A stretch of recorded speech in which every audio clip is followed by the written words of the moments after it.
Look, thanks very much for doing this for me, Wayne. I'm a fan of yours from back in the day. I used to love watching you Brilliant. on Sky and stuff. One of the most entertaining fighters of the 90s and the 2000s. So it's thank you for giving me some of your time. Thank you very much for having me. Like I keep saying to people, it means a lot to me to be remembered. Like that is a dream of mine. From a kid that when I retire to have moments like this to be still spoken about. My last fight was 18 years ago. So Wow. for people to be still speaking about me means a lot. That's what I'm working for to entertain people and gain fans. So yeah, thank you for having me. No problems at all, Wayne. But listen, look, what I always love to do with my guests is to sort of go right back to the start of the boxing journey. So, are Yeah. you happy enough to talk to us a little bit about where you grew up and how did you actually get started in boxing? Yeah, listen, right, I was born in Tooting, South London. That's where I was born, Southwest London in 1973, July 17th. That's where I was born, and I left Tooting to move to Croydon when I was 8. So as an 8-year old, I was a very hyperactive kid. I was always in trouble at school, like to scrap.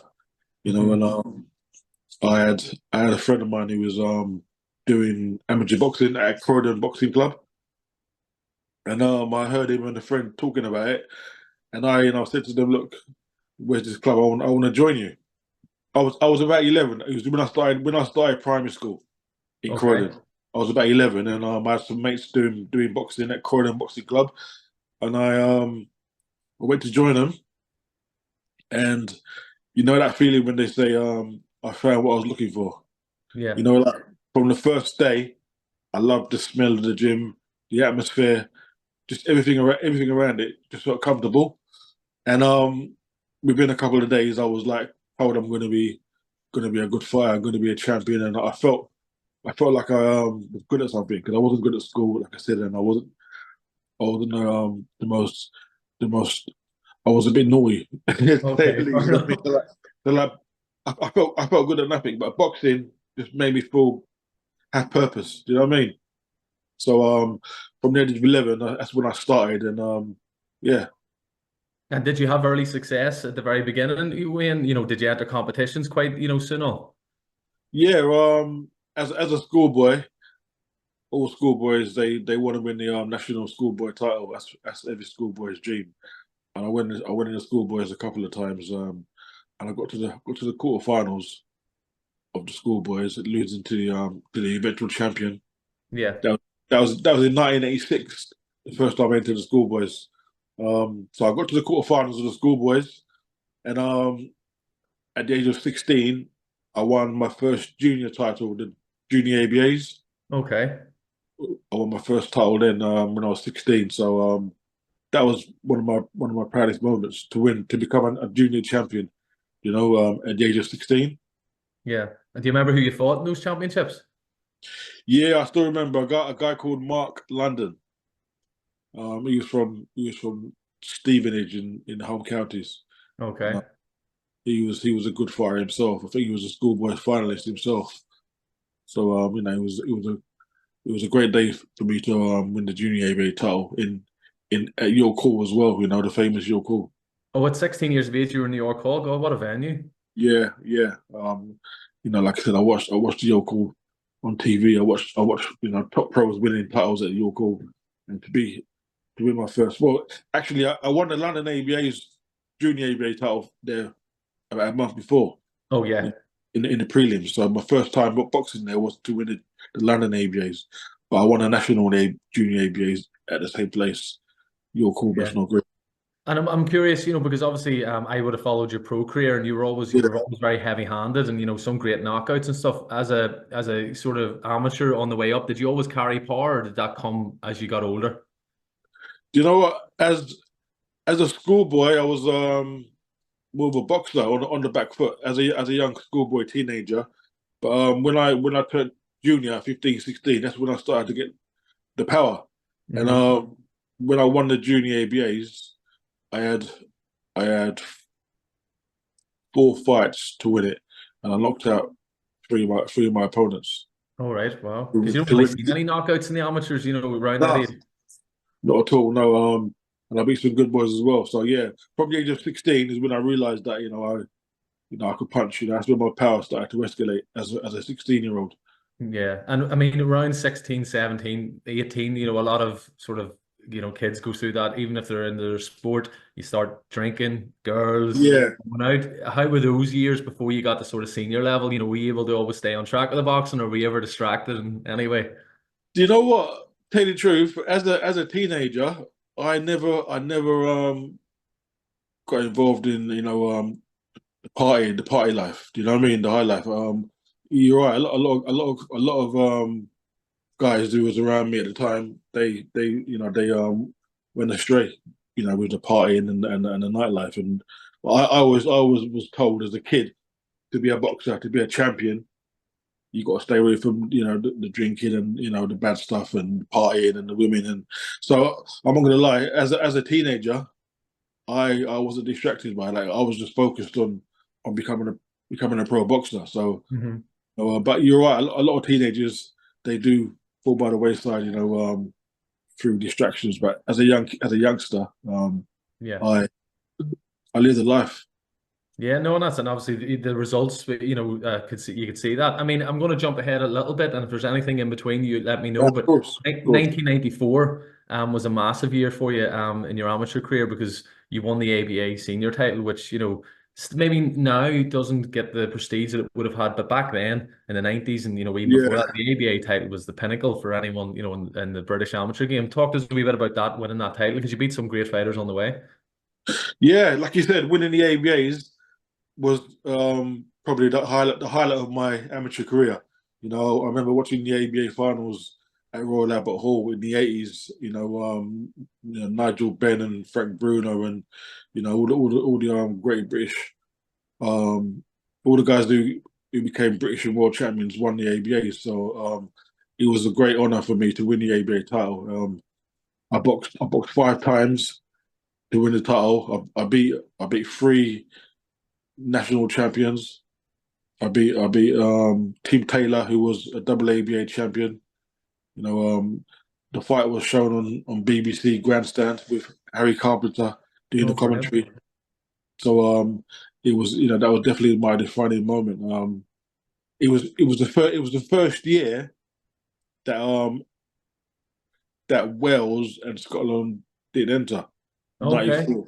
It was still a great honour, but um, the previous year '93 was the last time that the whole of Britain was in it.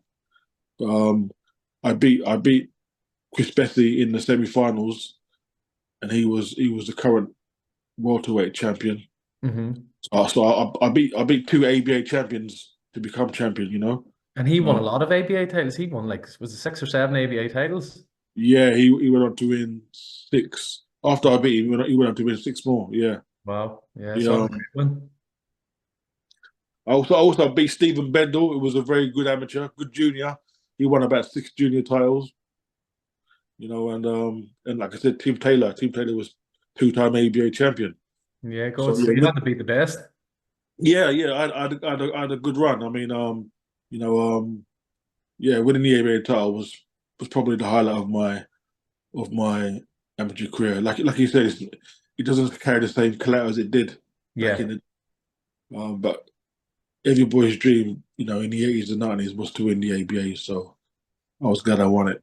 No, fantastic. And the one thing I'm curious about, because in 1994, you had the Commonwealth Games were coming up later on that year. Because when I've Yeah. looked at it, I'm always like, why were you not at the Commonwealth Games when you were the reigning ABA champion? I'm assuming there's some politics involved here, Wayne. So how did that come You about know that you what?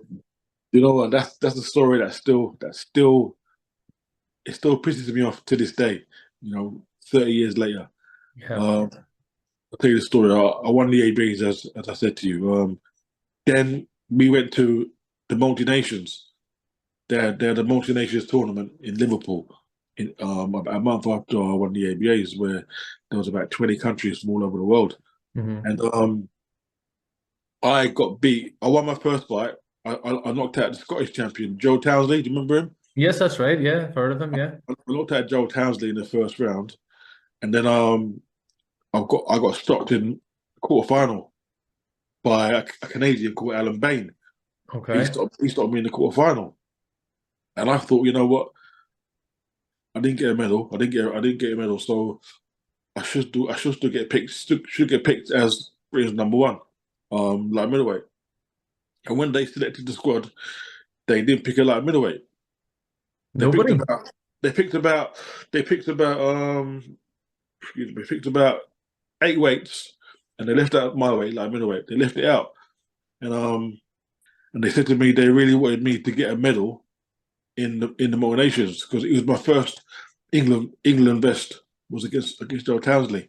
So they said, Wayne, we really wanted you to get a medal so we could say, you know what, you're going to the games. So they didn't pick nobody at my weight. But what really, really um, got to me was Joe Townsley, who I knocked out in the Hmm. first round, was picked for Scotland. Of course, because it's England. Oh yes, yeah. Yeah, Commonwealth. He was picked for Scotland to go to the games, and you know what? He went over there and got a bronze medal. Oh my goodness. I'm no wonder So, why that would have still bug sorry. you. I'm saying no wonder why that Yeah, I still mean, bugs because you. obviously the Commonwealth Games is like next to the Olympics, isn't it? It's Yeah. a great event. It would have been. It was in Canada. Hmm. I would be lovely to go to Canada. I remember the boys all because in the England team was Danny Williams, Spencer Oliver, you know Kelly Oliver, Danny Costello, some good Oh yeah. boys. Andy Green, and they all went to Tallahassee in Florida for the acclimatization training. So I missed all that. I remember Danny's Yeah, you'd leaving love that. when it was. Yeah, I was 20 years old, and you know what I mean. Yeah, that was very upsetting. You know, to see Joe get the bronze. But But moving it just forward, seems crazy. Sorry, it just seems crazy because England, obviously, in the Commonwealth Games, would be one of the biggest countries in terms of yeah, yeah. prestige. I can't believe that they would leave a weight division out. Why not just take everyone? I think I think they left out about two out of the 12. I think they left out about two or three. So it wasn't just mine, but still, I was the Right. ABA champion and knocked everybody out. And you know, I thought they would have given me a chance. You Yeah. know, but moving forward, do you know who won the gold medal?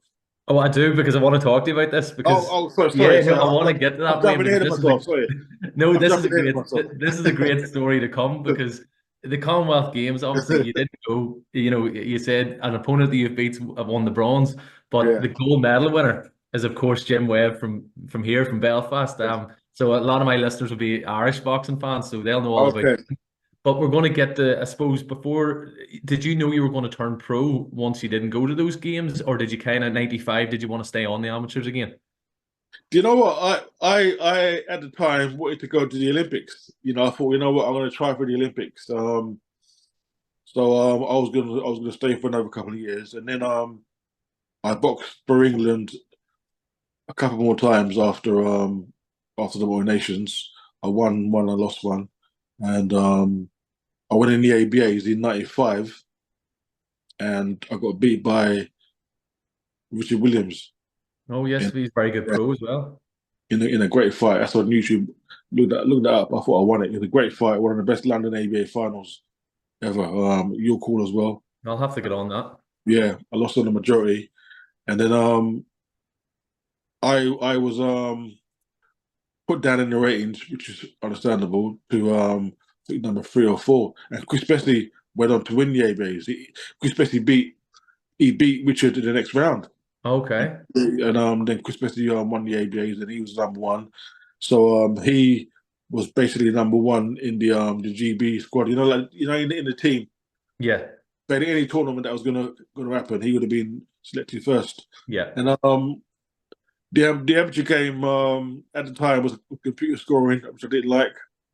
You know, even the hand wrap, you couldn't wear a lot of hand wraps on your hands. And Okay. I was a puncher, so you know that affected me as well. And I was offered a good deal to turn pro, so I decided to go pro in '95. So there you have it. And who You did you know, go pro with? Who was going to be your trainer and your manager and stuff like that? Who did you sign with? I started with Frank Moran, Sports Network. At the time, they was booming. That's the time when they when Sky TV Yeah. was really, when they just came into boxing, and Frank Warren was the main promoter for Sky. So I went with Frank Warren, and I was trained by Jimmy Tibbs. All right. Very good. Great trainer. So at the Peacock Gym in Canning Town, London. So yeah, And I mean, you get off to, I was just, when you look at your pro career, because we're going to get to the, the Commonwealth Games story now in a second, of because course, of course. I think you won your first two fights. And then Yeah. unbelievably, when I look back at this, tell me, how did it come about that in your third fight, and you were going to be fighting Jim Webb, who won the Commonwealth gold medal the previous year, and it was going to be Jim's fifth fight. So he was 4-0, you were 2-0. It Yeah. was a four-rounder, because you would never see that now. An ABA champion against the Commonwealth gold No, medalist. no. I mean, at the time, I suppose I understand what sports that we were doing, because they couldn't have two prospects at the same weight together. I mean, so somebody had to go. As they say, someone's had to go. Hmm. But like you said, they wouldn't do it nowadays. And I was up for the fight, and I fancied it straight away, and I'm sure that Jim did. You know, Jim won the Commonwealth Games um, in the tournament, which I think I should have gone to, as you know, and I think I could Hmm. have got a medal. Jim done well to win it. Yeah. Um, yeah, he done one. He won the gold medal. Done well. Do you remember when I think he semi final? He semi final. He's supposed to box a guy from Seychelles. Did he not show up or something? Did something Yeah, happen that's there? it. Yeah, the guy. The guy from Seychelles knocked out Alan Bain, who beat me. Okay. So the guy that beat me in the nominations didn't get a medal. He got beat in Right. his first. He got beat in his first fight by the Okay. same guy from Seychelles, and the guy from Seychelles, I think he won his. Yeah, he beat Bain, and there was meant to fight Jim, I think in the semis, and he didn't make the weight. He didn't make he didn't make the venue on time, Right. Okay. but they disqualified him. So Jim got a book over to the final. But listen, mate, it's all about luck as well, luck of the draw. You know what I mean? Like you said, Of course, yeah. You take your opportunities or these things because you'll get yeah, bad luck as well as good luck in your career. exactly. So listen, yeah, Jimmy won a gold medal. So I was glad when I was up for the fight. I fancied it, and even though look on the outside, people would be thinking, it's a risky fight. I mean, why take somebody who's unbeaten like yourself? But I was confident, and so was Jimmy, that we'd win it, and Hmm. so was Jim Webb, obviously. So you know what I mean. So basically, two guys who think they're going to win. You know, regardless about being undefeated and prospects. In my head, I was going to beat him and move on. Yeah, and obviously you put up a great performance in that. I think was it the Yeah. second round, and you caught him, and he couldn't recover when he went down. Again, very heavy-handed. But did it mean even more because of what the Oh, of course it did. Of backstory there? course it That did. you'd beat someone that had won those Commonwealth Games. Yeah, of course. I mean, the Commonwealth Games was only 2 years previous to that. So it was like, what I mean, it's like he was a reigning Commonwealth Games champion, wasn't he? You know what I Yeah, mean? So it was like, yeah, it was kind of like winning the gold in a way, so yeah, I to speak. You suppose, know yeah. what I mean? But again, moving forward, you probably would mention this, but I went on to beat Joe again. Oh, right, okay, Well, yes. when I talk about that a little while, so I went on to beat Joe again after he got his bronze as a pro. Yes, that's right. Yes, yeah, as a pro. Yeah, Yeah, so that's right. Of course. No, no, you keep me right because there might be yeah, things, along the so way. Obviously, yeah, so I'll leave out. that really does it really does. Even to this day, I think what, just to be just even to go to a tournament like that, is a great honor, isn't it? In the Yeah, Commonwealth of Games, course it is. Yeah. they only come once every 4 years, don't they? Yeah, that's absolutely. No, they're great Yeah, tournaments. And I mean, yeah, so if we get back to your pro career, then obviously after that win against Jim Webb, it keeps going from strength to strength. And very yeah, soon, after 3 years, you're 10-0. And then you get your shot at your first title, which is the Southern Area title, which again, the one thing I love about your career is you kind of did it the old-fashioned way in terms of Southern Area. Then we'll get the British, European, world and yeah, stuff. But that Southern Area title, I watched a clip of it on yeah. Sky, and I mean, it wasn't the way you would want to win it, but Uh, your opponent was it OJ Abrahams was just what was he I was doing? there, Abrams. Yeah, listen, that was a very. It was a good day, a good and a bad day. It was great to win the Southern Area title. Live on Sky, cheap support. I sold hundreds of tickets. Maybe nearly 1,000 tickets. They, you know, there was a great atmosphere, and OJ himself was a decent fighter. Hmm. He had a couple of good wins in his career. He knocked out Darren Dyer, Okay. who was a Commonwealth Games champion like a few years before me. But anyway, Right. yeah, he had a few good wins. He could punch, and I always remember being in the ring with him and looking across the corner, and I could see he looked nervous. He looked nervous. He was shaking a bit, and the late Dean Powell was saying to him like, "Look at him, don't look away," because I was giving him the eyeballs with Yeah, fire. He's like, yeah. "Look at him," and I just didn't want to look at him. I could see he was nervous. I could never get Jimmy Dean saying, "Look at him, don't look away, look at him, look at him." Anyway, the bell went. You know, the first 10 seconds, we had a scrap.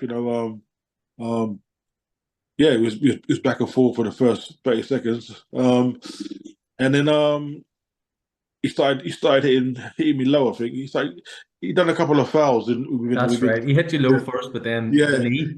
See, like, yeah, he kind of wanted out, didn't he? And then basically he hit me low, and the referee warned him, and then he kneed me. Yeah. He's only like a little tap, but he blatantly kneed me, and the referee waved it off. I mean, I can remember Frank Warren saying, let him carry on," because he could have warned him, given him a Yeah. point, because it wasn't a hard knee. It didn't hurt me, but it was just Hmm. a principle of in a boxing match. He kneed me, Yeah. and the referee just waved it off. So I mean, you can't say that was wrong to disqualify him, but I think the referee could have let it go on and given him a Yeah. point and a stern warning. Yeah, because But even when you won that title, it isn't the way you wanted to put on nah, the of field, course not. obviously. So you're a bit disappointed even though you'd won the title. I thought we would have gone a good 4 or 5 rounds. OJ was, I think he had about 35 sort of time, or 40, maybe even 40.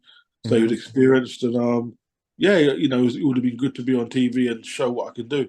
Yeah. Um, But you did but you did eventually beat him then? Was it 4 months yeah, later? yeah. I mean, again, moving forward, we became gym mates. About a year later, I remember Jimmy Tim saying to me like, "Oh, he's in the gym now. He's training for a fight," and I was like, "Oh, you know what I mean?" Like, and then he said, "Do you want to spar with him?" And we sparred, and for about 2 years, we became sparring partners. We got on. Okay. Yeah, after our second fight, Jimmy said, "Oh, he's in the gym," and Yeah. we became gym mates for a good couple of years. Oh, You know, very good. But in that rematch, you stopped him in the rematch then, yeah. legitimately, obviously. And the rematch, I thought he would have quit again or done something would have tried to get out of it. And then you probably watched the fight. I came out relaxed, thinking I'm gonna knock him out. Next thing I know, I'm on the floor. Yeah, the first time you hit the Yeah, canvas. I'm on the floor, and I remember Jimmy T was going, "Get up, get up." You know what I mean? I got up about five, and wow, you know what I mean? Like, oh, he wants it this time. He really wants it. And as you know, we had a barnstormer. I put him down. I put him down twice again in that round. Hmm. He came back, put me down again in the second round. Then I knocked him out in the third. So OJ redeemed himself. You know what I mean? Like that first knockdown that he gave me was a heavy knockdown. I must admit, I only heard a count from four. Really? Okay. Yeah, it was a heavy one then. With the heavy knockdown, and yeah. After that, like I said, after that, about 6 months later, we became gym mates. No, that's great, isn't it? That two people you can have a war Yeah, against each other, and then they're teammates and gym mates after that. yeah. I remember asking the border control, could they make it a Southern Area title defense? But Hmm. they said no, because he had a ban, didn't he? Of They course. banned him. They banned him, and they fined him as well. So Okay. I would like to just be for the Southern area, so I could have a Southern area win, a proper Yeah, of one. Do you know course. what I mean? But the board wouldn't have it, so they called it a 10 rounder. But yeah, listen, that was an exciting fight. It was in Croydon. It was in Crystal Palace, which is like 3 or 4 miles from Croydon. So I had a big crowd there as well. And yeah, And then after that obviously you'd won the Southern Area. The next step would have been the British title. And I mean, you talk about the fight that you had in that rematch about it being entertaining. yeah, The fight with Paul Samuels for the British title. I mean, oh my goodness, it's one of if anyone hasn't seen it, go on YouTube. It is unbelievable. The performance that you both put up, very similar to that fight. Just two bulls going at each other. Talk to us about winning the British title on that great night against Samuels because he was undefeated at that stage. Yeah, listen, where do I start? Just fighting for the British title was a dream. It was like winning the ABAs and winning the junior ABAs, boxing for England. It was what every fighter dreams of, didn't they? Every Mhm. British fighter dreams of the British title. I watched so many great fighters winning, the British title, and I wanted to be on that roll of honour as well. And Paul Samuels was a big hitter. Paul had 15 at the time. 15 won them all. I think he won. I think about 11 by knockout. Yeah, I'd had 13, 11 by knockout. I'd watched him progress as a pro. Big puncher, massive puncher. Big, tall, like middleweight, 6 foot tall. yeah, Um, so I was confident as well. I was confident that I was gonna beat him. I believed at the time I was the hardest punching light middleweight in the country. So I believed I would have knocked him out. And the first round. Let me go back a little bit, which I've told people, but not. I don't really mention it a lot. But the week before the fight, I had a heavy cold. okay. A week before the fight, I mentioned it before, but I don't mention it a lot. I don't want to make excuses because I won the fight anyway. But Mhm. a week before the fight, I had a heavy cold, heavy head cold. Runny nose and just like heavy head cold, not chest but head. And I thought about pulling out. And Jimmy said to me, "Do you want to pull out?" And I said, "Look, no, I didn't want to pull out. You know what I mean? Practically, I won the fight, so I could make that excuse anyway. But I Yeah. won the fight. But I went in the fight probably 90% of myself, or no, 95% of myself, not 100% because of the cold. But I Mhm. just believed in my power so much. I believed in my power that I would knock him out. And the first ball went, and within 2 minutes, bang!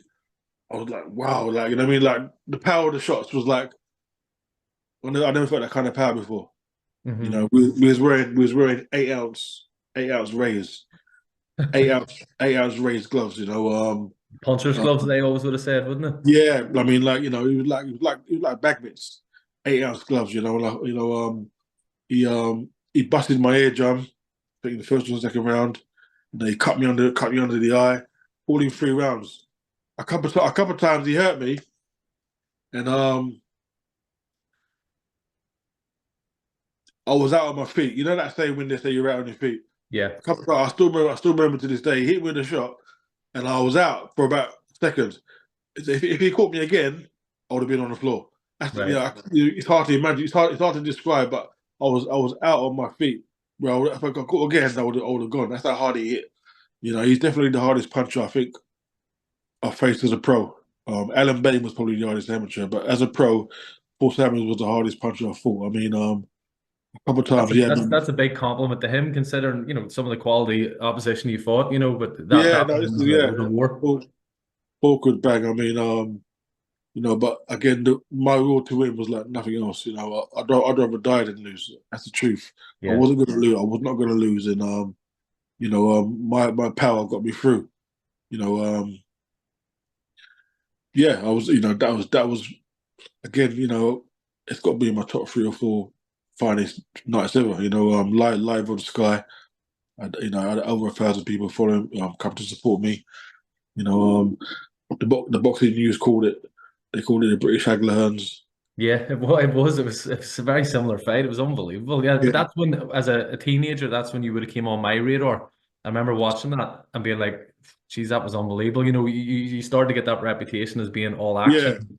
yeah, We'll obviously get to the world title shot, very unexpected world title shot that came in yeah, 2001. And I mean, even in that one, I was watching it yesterday when I knew I was going to do this, the Harry Simon fight, and yeah. you didn't half go for it. Considering, talk to us about how much notice did you get for that fight?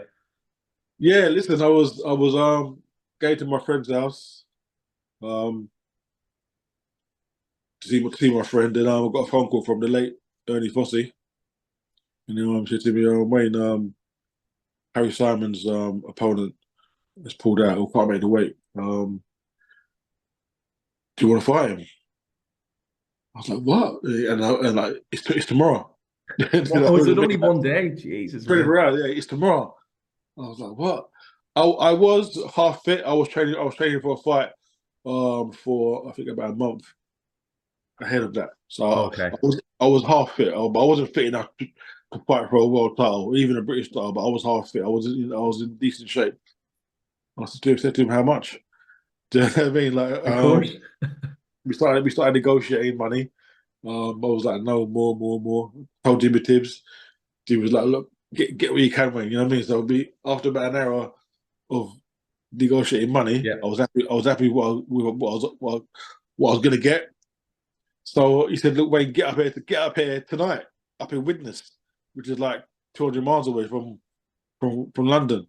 So I gathered some mates, phoned up a couple of my mates, got a car up there. I mean, got up to Widnes, um, made the weight. You know, I was only a few pounds over. Made the weight, um, and yeah, again, I was confident I was going to win. I was so confident in my power. Looking back now, I relied on my power too much. Even though it got me through most of my fights. Yeah. But if I had not relied on my power as much, I would have been would have been a better fighter. But you know, hindsight's a good thing. But I just believe anybody I caught, I was going to knock out. Well, I I, was thinking that in that fight, I suppose because you've only 24 hours notice, and at least you were saying there you were half fit, but yeah, it looked to me when I watched it, you were just thinking, I'm going to go out here and try and take him out early, because obviously because of your power. yeah, of course. This is I watched Harry Simon fight. You know, great fighter. Should have done should have done much better than what he did, but that's another story. But yeah, listen, I watched him beat Winky Wright. So Yeah. when I fought LJ, he beat Kevin Lushin. So I fought on a couple of bills. I fought on a couple of bills with him, so I knew who he was, and I thought I might have fought him a couple of years later. You know what I mean? He was Yeah. somebody I was looking at. So yeah, listen, I knew that I wasn't going to go 12 rounds. I wasn't fit enough to go 12 rounds. I know that. So again, I believed that I was going to catch him, stop him, and you know, in the second round, I caught him. Oh, big time. You definitely Um, did. um, he was out on his feet, and again, I always say, unless they're like middleweight champion, I would have knocked out. You know, Hmm. me and Harry have become friends since then. He always says I hit him the hardest.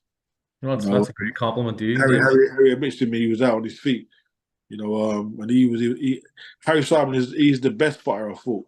You Yeah. know, I say Paul Evans is the hardest hitter, but the best fighter I fought was Harry. He had everything. You know, speed, power, endurance, stamina, good chin. You know, I wish I'd fought him 100% fitness. You know, I would have given my Hmm. best shot, but you know, just in them 5 rounds, I realized what it's like to fight world Yeah. level. You know, and the But leap from I think your stock, I'm imagining that even back then, even though you lost, that was your first loss, but I'd say your stock went up because the performance you put on, you gave everything you could, and it was going this way and that way until he caught you, I think, body shot, and then you get yeah, stopped on your feet. that's But it. I'm sure your stock went up because 24 hour notice to put that performance up. And obviously, Harry Simon, he never lost a pro fight. He retired at 31-0, didn't he? Yeah, like I said, he had a couple of unfortunate incidents. Harry Simon, I always say he was in the mix. He should have been in the mix at the time with Fernando Vargas, Yeah. De La Hoya, Trinidad. Delroy, Trinidad. He beat Winky Wright. He beat Winky I Wright. know, amazing fighter, Winky Wright. He um he should have been in the mix, but you know, in this game, in life, he needed a bit of luck, and he never had the luck. But yeah, he retired undefeated. Um, and yeah, so yeah, it definitely rose my stock. I was the following couple of months, I was put up to number one in the European ratings, Okay.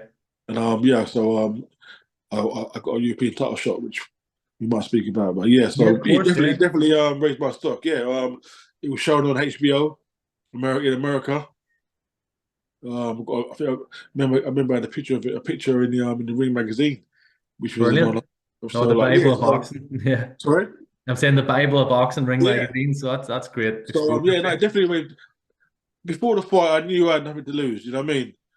You know, I was confident of beating him, but I had nothing to lose also. So do you know what I mean?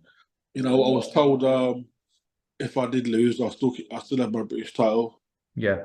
You know, I was going to get a good payday. So I thought, you know what, Wayne, just go for it. And No, well, for all respect to you, it's been 24 hours notice, as I say. And I Yeah, mean, if I'm right, after that, then you came back and defended your British title against Joe Townsley. So the one that you'd beaten, as you mentioned earlier in the amateurs, he had yeah, won a bronze medal in the Commonwealth Games.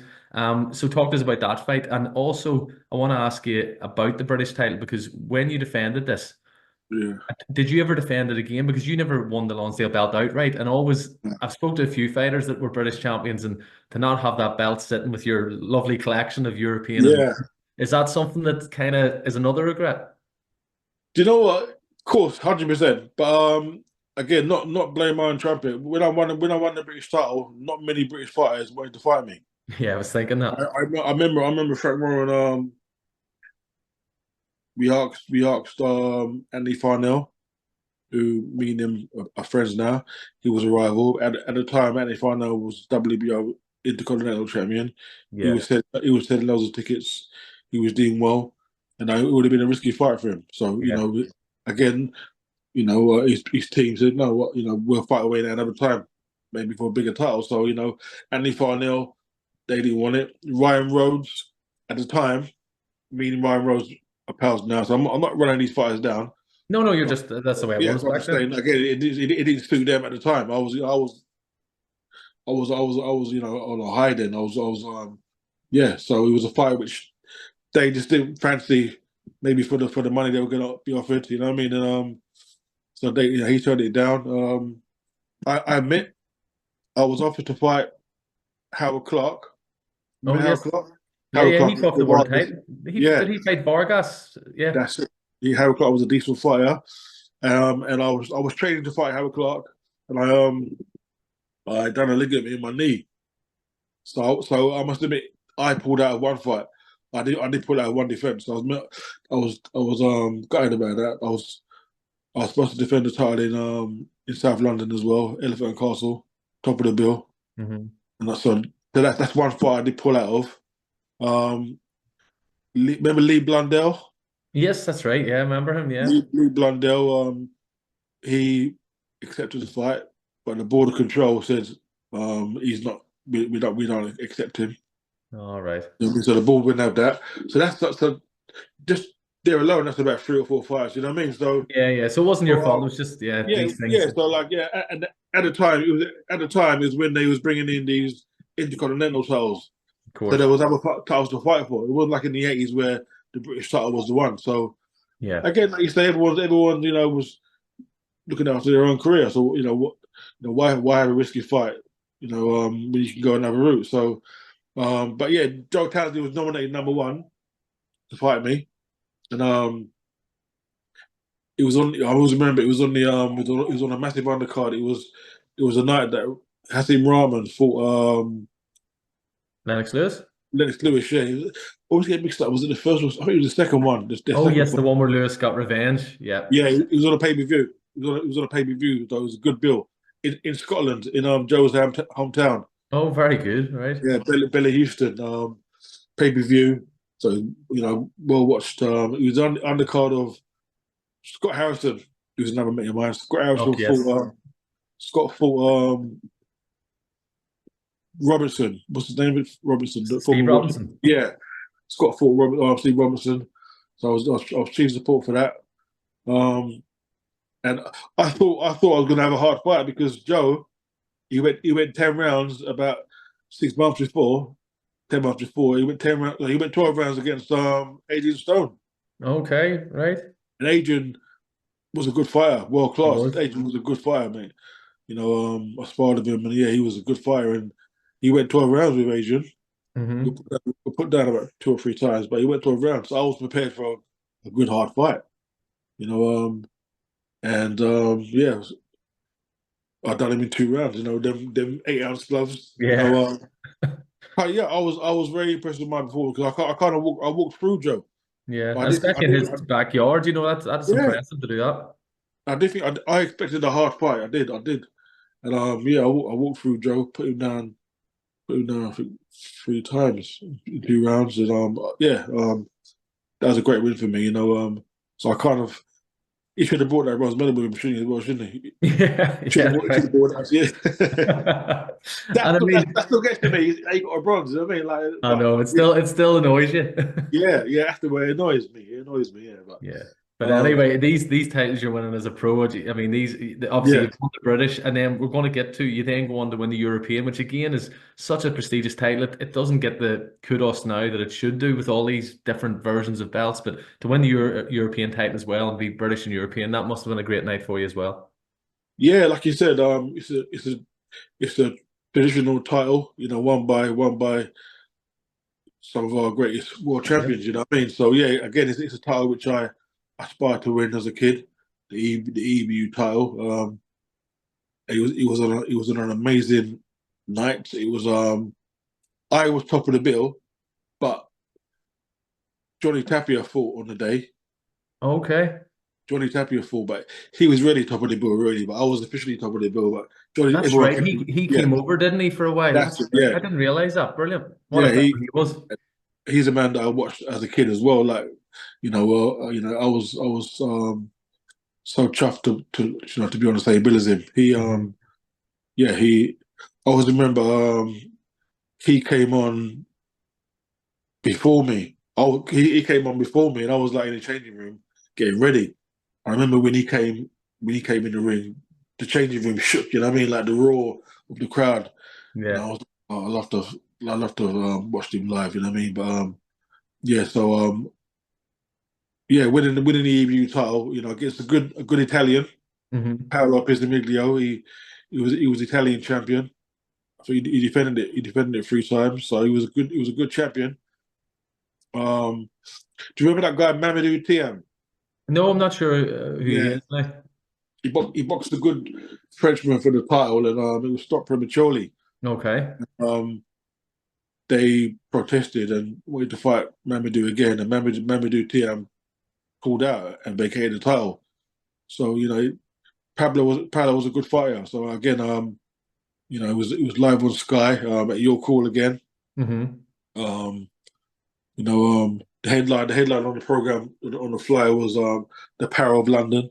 Yeah, that's good. That's a good one. Yeah, so, great headline, great build to be on. Like I said, the Johnny Tapia, people came from all over the country to watch him. You know what I mean? And yeah, I won the EBU title in I think it was 3 rounds. Yeah, another stoppage. Just looking at that, amazing. Just that these stoppages are just, Yeah, I mean, that's what is amazing. yeah, that was again. You know, I got so many great nights. You know, it's hard to pinpoint one, but that is up there. That That's has up to be there, in the yeah. top five. Winning like I said, the EBU title, it gets you a WBC top 10 ranking. Hmm. I Absolutely. remember at the time, Oscar De La Hoya was champion. Hmm. Imagine that. I'd love that. De You'd La have loved Hoya. that, of course. That was a You'd dream. have loved a That was few a pound dream. as well. Yeah, that was a dream. Obviously, like it would never happen, but it was a dream. Just to say, I think I was number 6 behind Oscar. Brilliant. And Oscar was the golden boy, wasn't he? So I mean, that would have been just to be the same ring, just to share the ring with Oscar would have been a dream. But like you see, like I said, yeah, to get a top 10 ranking by WBC and be EBU champion, like yeah, I was on the roll. I was Yeah, I mean, at that stage, everything is going perfect, yeah. basically. And then 2003, I was actually at this fight because my uncle Eamon, he won the WBU title against Jimmy Vincent in Cardiff. So I was down. Is Damon your uncle? Did you not know that? Eamon's my uncle. I, Noel McGee's my dad. oh, I didn't know that. Did you not know that, Wayne? They ain't telling me. I thought I knew that you knew all the boys. And Yeah, yeah, no, no, no. My family are steeped in boxing, so I know. I okay. actually was there that night watching. Oh, he was your uncle. Wow, Yeah, I yeah. didn't We'll know that. we'll get to Eamon later. Yeah, of course. Yeah, well, yeah. My Yeah, pal. yeah. He is. I know he's your pal. Yeah. Hope he's well. He is, yeah. He's in a good place at the moment, mate. Yeah, so yeah, Yeah. I'll tell him you're asking about him. But as I say, I was there that night supporting Eamon. But on Oh, the undercard, I remember being buzzing because you were fighting, and I was oh, saying I was coming down from university in Liverpool, and I was yeah. saying, "See this guy here? He is unbelievable." But then that night was maybe a bad night for you because I've heard in another podcast you did that maybe things outside of boxing weren't in a good way. So you lost Yeah. to Delroy Mellis, which would have been a big shock at the time. So talk to us a wee bit about around that time where things just maybe not the way You they know should have what? been. It's funny. Like I said it before. I mean, you know, it's like common knowledge. I mean, you said about when I was a teenager, a Yeah. young teenager, the nightlife and that didn't attract me because I was focused on being a champion. You know what I mean? As a young teenager, when a lot of people drifted away, I didn't. I was like, nope, I'm boxing. So I had mates going out when it was 18, 19, 20, and I didn't go out. They'd be like, when you come out, I'd be like, no, I'm staying in my house, I'm watching boxing, or they look at me like I'm boring. Like, you know what I mean? Like, you forget that boxing, you know what I mean? But like, I stuck at it. And then when I got to when I when I got a name, when I become champion and everyone wants to be your friend and you offered you offered what's the word? Like VIP access to Yes, different places and basically, stuff. yeah. So basically, like you know, a little bit of fame like get to me. I ain't gonna lie. So when I should have really knuckled down, Yeah. I started drifting a bit. You know what I mean? I Okay. started I start so really I started when kids do it at 18, 19. I was doing it in my mid to late 20s, Okay. Right. getting a bit above myself. Do you know what I mean? And not training hard enough. Cutting corners, not living the life basically, and putting on weight. Yeah. I was in my late 20s now, late 20s, 28, 29. So I was light middleweight from the age of 19. So I carried that weight for 10 years.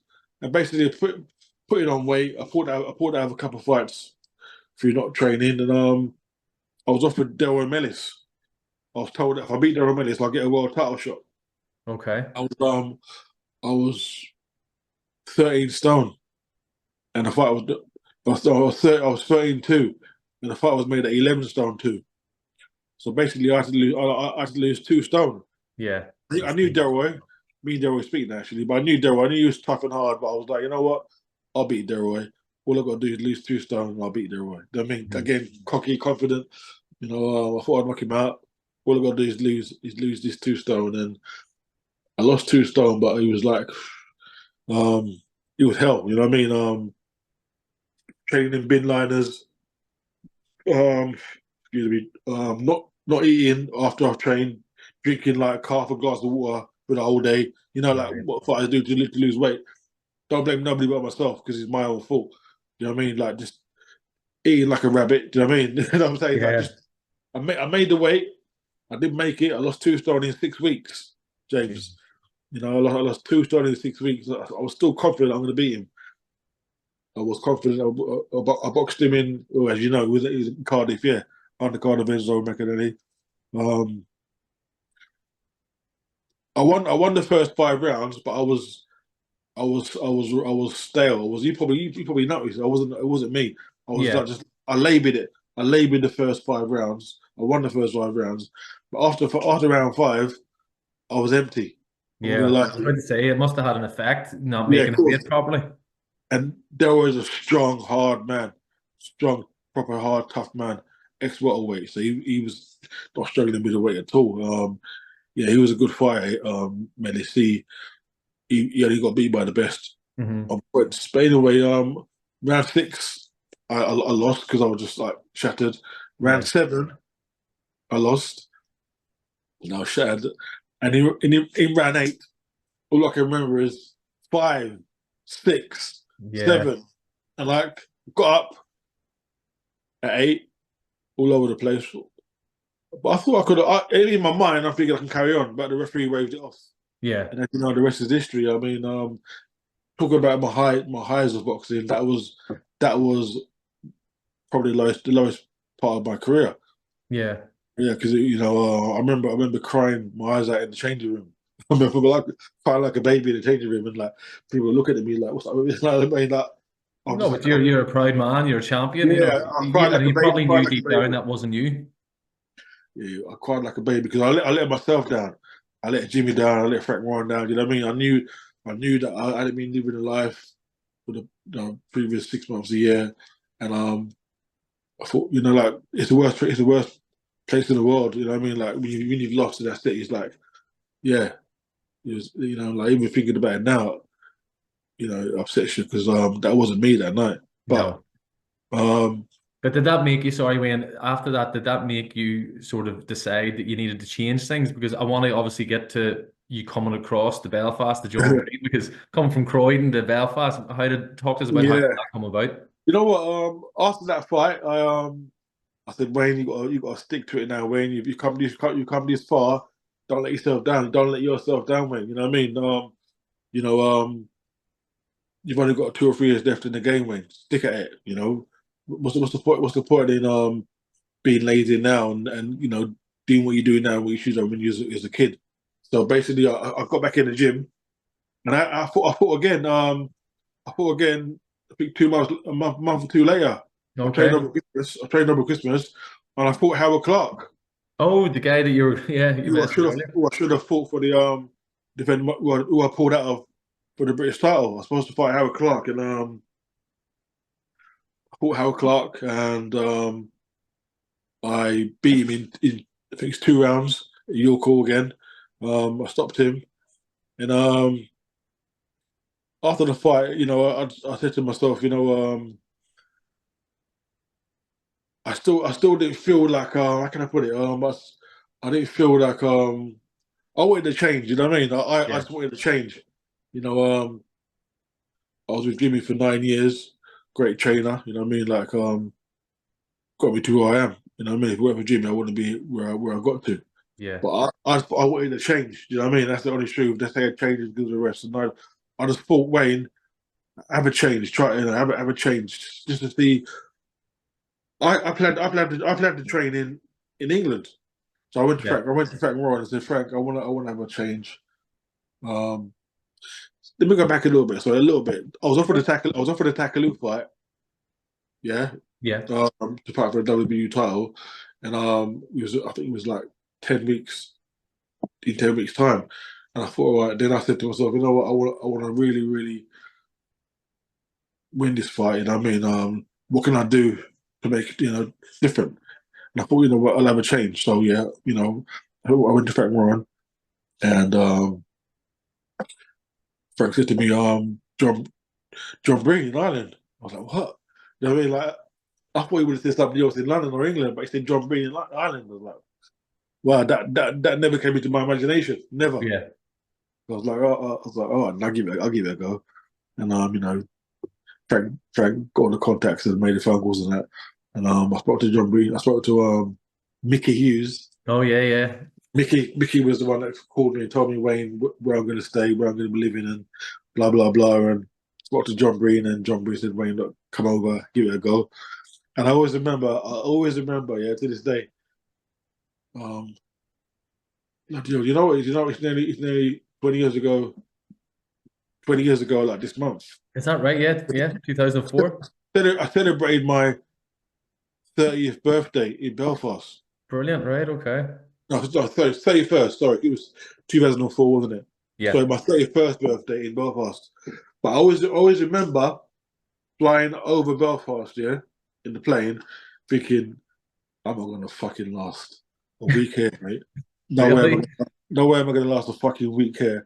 But I just thought, oh, look, I thought, oh, all the troubles, you know. I just thought, that means that's You not were for me. thinking you were coming into the like what it was Yeah, like like in I just the thought city. about Northern Ireland. This ain't where a London boy is gonna be. You know what I mean? Like I thought to myself, wow, Belfast. There's gonna be not many people like me there. I ain't Mhm. gonna, like I just thought, you know what? I'm gonna be flying home back in a week's time. And you know what? I swear to God, met Mickey Hughes, met John Breen, and I'm not gonna lie to you. Within a week, I was like at home.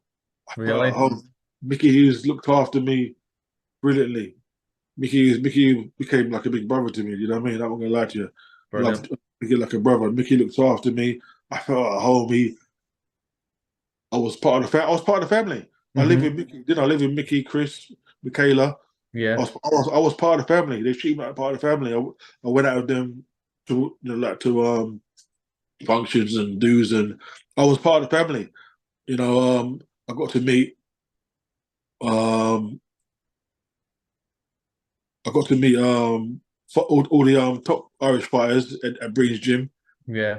Talk Like to us about because it's not the most like it's not the most amazing facilities, Breen Gym, no, upstairs in again, you know what? Monaco. Proper throwback gym. Again, when I came in there, I was like, it's hot, ain't it hot?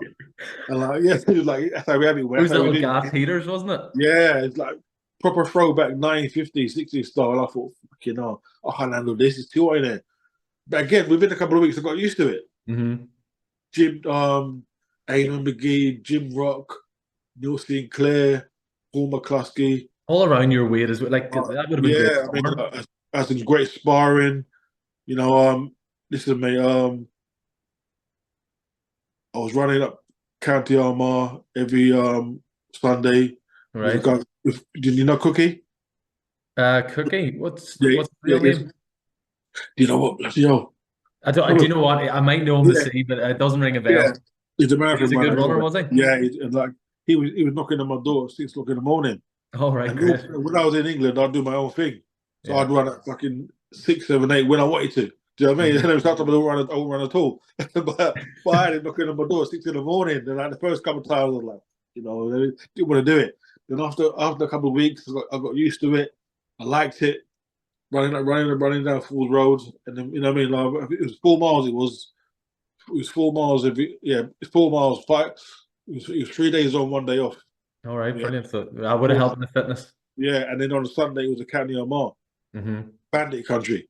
You Yeah, know what I mean? yeah, So yeah. I was doing that, and like everything came into place. I'm not gonna lie to you. It was like I loved it. You know what I mean? It's like yeah. I mean I trained really hard. John Breen.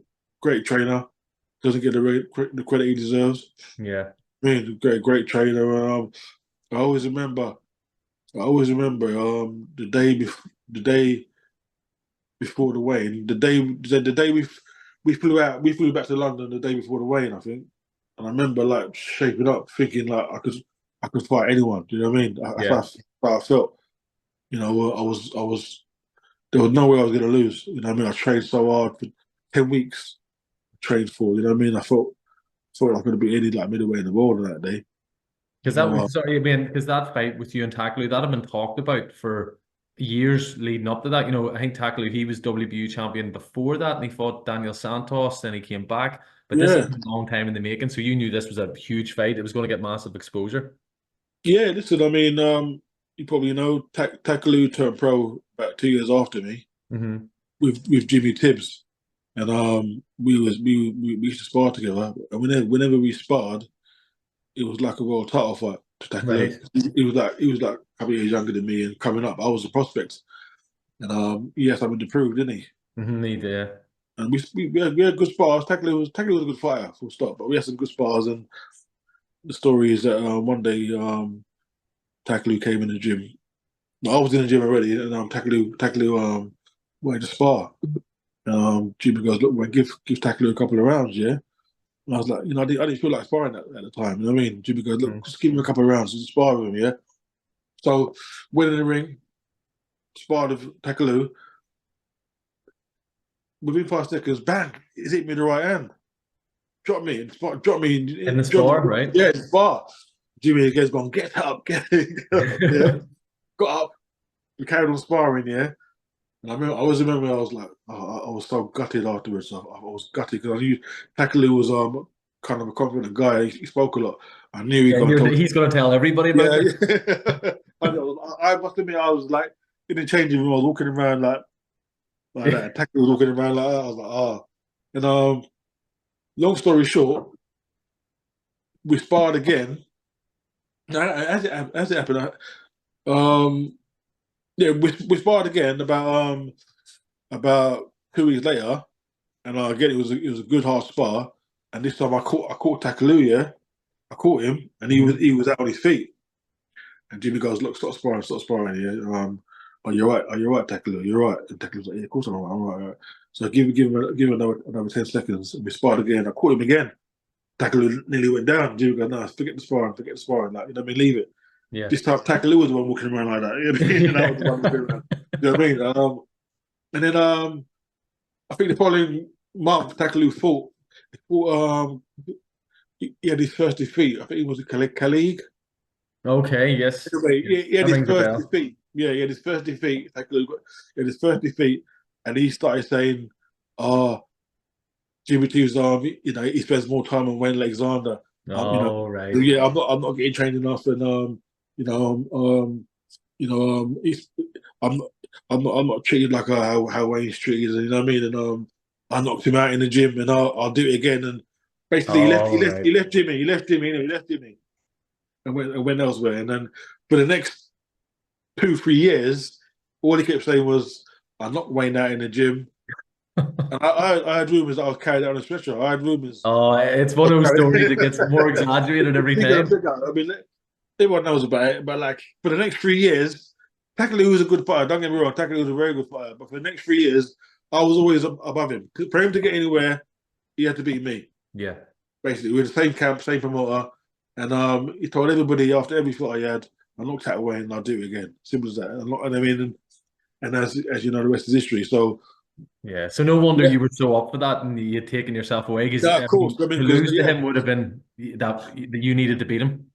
yeah, it was 4 years of back and forth. So again, I couldn't lose to Takaloo. Takaloo, he was a good talker. You know what I mean? Yeah. And he could fight. Don't get me wrong. Takaloo was a good fighter. Takaloo was a good fighter. He was strong.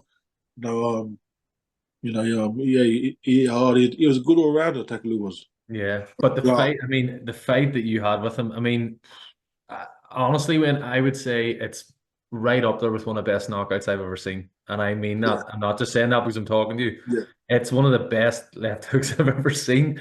It was just such an amazing shot. And in the fight itself, because it looked, when I've watched it back even since, it looked like he had hurt you to the body and stuff just before that. You talked us about it, yeah. but it's one of the best shots I've ever seen. Yeah, listen. That's a shot that I practiced for, I would say, a good 8 9 years. You know, shots we practiced in the gym Yeah. with Jimmy Tibbs originally, because I used to train Nigel Ben, and Nigel Hmm. Ben used to do that shot where you rolled through the left hook, yeah. And I used to like copying Nigel Ben a bit as well. So I practiced that shot time and time again, years and years and years. And obviously when we were with John Breen, I was doing the same thing in the gym. And as you know, yeah, the first round was an even round. Hmm. Second round, I put him under a bit of pressure, and I threw a right hand, and he hit me with left hook to the body. Hmm. Um, I'm not gonna lie, James. He took all the wind out of me. He Yeah. hit me under the floating rib. Yeah, And because you sort of put your elbow down to protect it almost. You can yeah, see on the yeah, camera. it took the wind. It took the wind out of me. And again, when I talk about Paul Samuels, if he hit me again, I would have gone down. If I'd been hit again there, I would Yeah. have gone down. That's how hard it was. But again, my will to win was better than anybody's. I said that my will to win was like, to me, losing was never an option. Hmm. Even as an 11-year-old kid, right? Some 11-year-old kids would lose a fight and he'd be like, oh, it's like you lose something, lose something. To me, losing a fight was like someone dying in my family. That's how much it meant to me. I'm not going to lose. Losing to me is like death to me. So that's how much it meant to me. Losing to me is not an option. If someone's going to lose, you're going to lose. You know what I mean? I'm not losing. So I was hurt. I was hurt, and I see Takaloo coming in, yeah, to finish me off. I see him coming in to finish me off. And again, that shot that I practiced for years with Jimmy Tibbs, I rolled it, and you know what? It landed perfectly. Like there's never been a time that I needed that shot in 9 years of practicing it. Do you know what I mean? It came on, it landed perfectly. And have you heard that saying when someone says something, it goes into slow motion? Yeah. It's a weird feeling. I'm not lying to you. It was a weird out of body experience where I hit him, and for about a second, everything went kind of slow. It's hard to explain it. It's Yeah, no, hard, it's no, hard I to can explain it. imagine. It's But amazing. I can still picture it.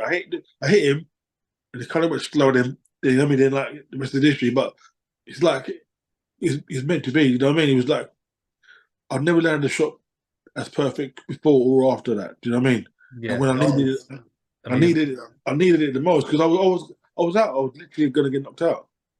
Yeah, that's what makes it. I think that's what makes it such an amazing knockout. For anyone that hasn't Yeah, seen it, get on YouTube right as soon as you listen to this. Just type in Wayne Alexander Takaloo because it's yeah, amazing. But the thing that I love about it is that you're hurt right before it. It's like something you would see a film, and then the way you catch him and the way he falls, and listen, thank God he got up and he was fine because it's one of the Yeah, heaviest. Not it was a heavy knockout, but I'm sure that was an amazing win for you afterwards. And listen, my uncle Eamon won a WBU title, and there's other ones, and people might say it's not. Yeah, it's not the best yeah, boxing world title, but that night, that performance, that'll be remembered for years. And you walked out with the world title belt as well. Was that a big moment for you as well? yeah. Listen, I mean, that is my defining moment. I mean, I talk about the Sam Mills win. My amateur wins, ABAs and junior ABAs, but the fight that people will talk about forever is the Takaloo fight. That's the Hmm. fight that, even to this day, you mentioned my name, they mentioned the Takaloo fight. So that's the fight that will always be mentioned.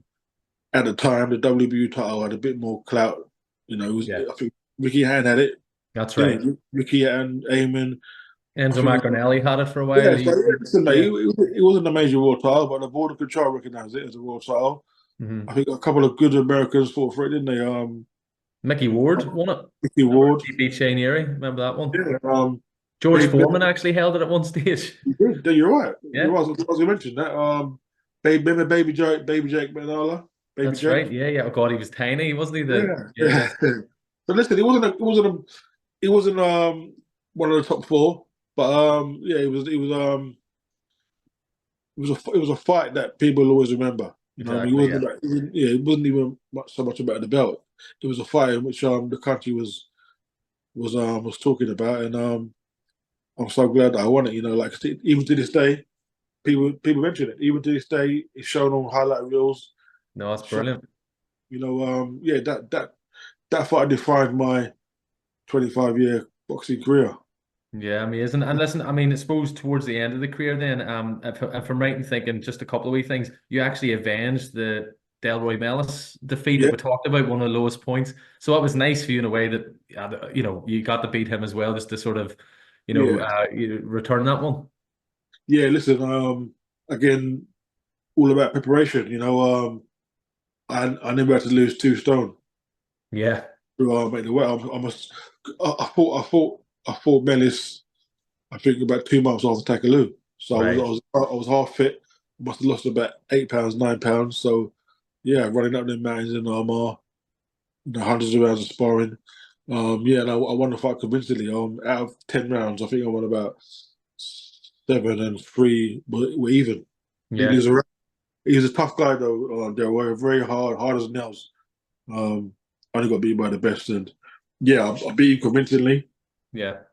Um, yeah, so that was a personal achievement of mine. You know what I mean? To say that, Yeah, absolutely. I'm sure it was just good to right that wrong. and it was almost a year to the day as well. It was almost a year to the day that Okay. I found out. Yeah, it was December. It was, yeah. So yeah, listen, yeah, And that then, was a sorry, good and day. then after that, 2006, then you defended the WBU against Thomas McDonough, who I think his record was like, you might know, it was like 25-0 or something. Or he hadn't lost in a lot of fights. So that was a defense that you had as well. Yeah, Thomas McDonough was 29-0. 29, there you go. Yeah. Yeah, never been beaten. I think he had a draw, but no, never been beaten. He was younger than me. He was like a prospect at the time, Hmm. like yeah, younger than me. I fought him in his hometown in Manchester. He was on a great undercard as well, on the undercard of Joe Kazaki and Jeff Lacey. That's right. I forgot about that win. Jeez, that's amazing card to say you're on. Yeah, that was live on ITV as well. Yeah, that was a great achievement of mine as well. Chief support. Hmm. Uh, some people favored McDonough. He was a good boxer, slick, undefeated. And you know what? Again, that was another great victory for me because I proved to my doubters I can go 12 rounds. Yeah, You it's know? true. A lot of these are stoppage wins. Yeah, I mean, a lot of people thought I could go more than 5, 6 rounds, and still be strong. And I beat Thomas on points, and the last 3 rounds I dominated. When people thought I would have felt, I would have derailed. I won the last 3 rounds quite big. He had Hmm. a point taken away for holding, where he was holding so much. So again, that was another good victory for me. He just doesn't get speaking about it a lot because it wasn't a great fight. It Yeah. wasn't a good fight, I must admit. He was very negative. Right. He basically run. He was like very negative, and I think he was planning on running. And after like 7 rounds, me running out of steam kind of thing. But he never really put a front foot forward Yeah, he into a didn't want run. to engage with you probably. That's it. He didn't want to engage. He said to me, "We speak now." He said, "Wait, what do you expect?" We Exactly. speak Yeah, now, don't yeah. blame him. We speak now. We said later, "What do you expect, Wayne?" I mean, um, I remember like his trainer, the late Brian Hughes, Hmm. seeing the replay, his trainer saying like, "Look, in and out, don't get involved, Yeah, in yeah. and out." But he was too negative, and one judge give it a draw. Actually, one judge give it a draw, and two give it to me. So I won the majority, and yeah, again that was another one of my victories, which I think was a very good one, but not Yeah, spoken people about. don't It maybe wasn't a good mention fight. that as much now. But and I It actually wasn't a good forgot fight. about the Jeff Lacey Joe Kozage. I forgot that you. So that was amazing to say you were on that bill because that's one of the iconic British performances ever. You know, by Joe Kozage. But you were chief support. That's amazing. Yeah, listen, yeah, that was brilliant atmosphere. I boxed there twice in two brilliant atmospheres. I boxed in an undercard with Hatton box Costa Zoo. Oh my God! That was a, I just said that was about a, one British yeah, iconic fight. that There's was probably another. that was probably the biggest. That was probably the best atmosphere. Costa Yeah, Zoo and Hatton. That was the best atmosphere I've attended. I boxed on the undercard of that as well. But and that was yeah, like in the early hours of the morning, wasn't it? Because of the American yeah, time that's difference. it. Yeah, yeah. He fought about 1 in the morning, didn't he? Hatton? Yeah. Yeah, that was a brilliant atmosphere. That was. No, fantastic. I mean, and listen, at the very end of your career, I mean, you talked to us about how it ended because I looked on your record, you'd lost your last fight. It said first round, Yeah, which I haven't seen it before. Did you know that that was it once that fight happened? You know, how did that sort of yeah. hit you? Again, like I said, again, I was getting a bit lazy again. Putting on weight, not living the life, and I lost a lot of weight for the fight. And I was told if I win this fight, I'm gonna fight for the WBO world title, light middleweight title. Against a good Ukraine fighter. Do you remember him? Dizindruk? Yes, I remember him. Yeah, that's right. He was WBO champion. Very, very good. And I went in the fight fit, but mentally, I was just thinking about the world title fight. I went in the fight thinking I'm gonna walk through this guy. Do you know what I mean? And I boxed him on the undercard of Danny Williams and Audley. Hmm.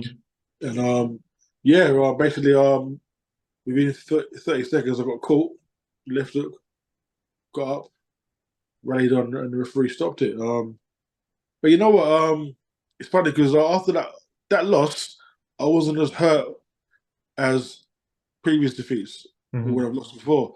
Because in my head, I knew that Wayne, call it a day now, Wayne. You know what I mean? It's Yeah, like I knew it was over. I was 33. You know, I could have gone on for a couple of years, but I would have been a win some, lose some fighter. You know what I of mean? course. And you'd Uh, achieved so much. You'd won all those yeah, titles. You know, I suppose at least you can walk away. I'm assuming you were very content with what you'd won. You know, if you'd I was started content. I your mean, career. I was content, but most fighters retire thinking they should have done better. I mean, I would love Yeah. to have won a Lonzo battle, right? I would love to have won a major world title. But Hmm. listen, again, like I said to you before, at the beginning, my dream was to to be remembered, to make a name for myself, and I done that. I lived my dream then. Yeah. We all have regrets, don't we, as humans? But I lived my dream, and like I said, I could have gone on for another 2 years and win some, lose some. I didn't want that. Losing to me was like, nah, Yeah, and you don't want to be a good name on someone's record nah, coming up, that's you know, which you see exactly sometimes it's horrible that. exactly that. So, yeah, I said, you know what, I retired, and again because I wasn't the best trainer in the world. I trained, but when I wasn't fighting, I didn't train. I didn't tick Hmm. over, which is another thing I regret, not ticking over in between fights. So, but when I retired, I didn't train, so I didn't really want to fight again. Where a lot of fighters who retire, they still tick over, don't they? They still keep fit, Yeah, and of course. their mind says to them they can do it.